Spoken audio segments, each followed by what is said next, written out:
As a class, we looked at a number of film openings and found out many of the codes and conventions of opening credits and title sequences, and the ways in which they're presented. Usually, the opening sequence of a film includes the opening credits, which are used to tell the audience things such as the production company, cast, and crew of the film. We noticed that the title sequence usually consists of 1 to 2 minutes of opening credits, which starts with the production companies of the film, then usually followed by the starring actors. Usually, the director of the film is the final opening credit, followed by the film's title. We looked at a number of film openings and spotted that many phrases in the opening credits appeared multiple times, and therefore a certain type of language is used in opening credits of films. For example, directed by, starring, presents, a something production, in association with, a something film.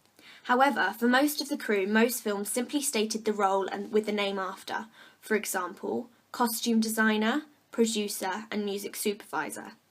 From the film opening I studied in depth, Skyfall, I found that on average credits come about 3 to 4 seconds after one another, whilst other action is happening on the screen.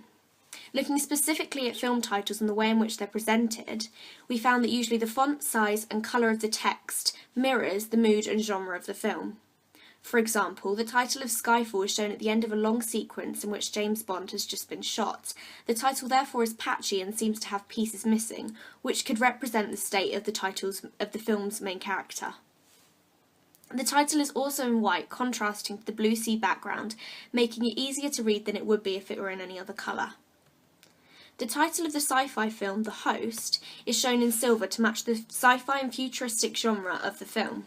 Also, the O in Host has a glow round it, which is significant to the film in that the plot centres around people that have eyes which glow and in some circumstances.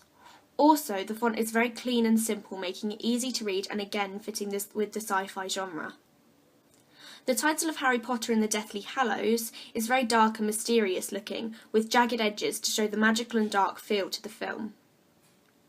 Also, the tail of the P is also jagged, possibly representing Harry's lightning bolt scar. It is also worth noting that throughout the whole film series of Harry Potter, as the films get darker and more serious, the title gets physically darker and looks more distressed and broken, mirroring the mood of each film. Overall, we found that although film openings do vary in plot, setting and characters, the conventions and language used in opening credits are fairly consistent and the same throughout most films.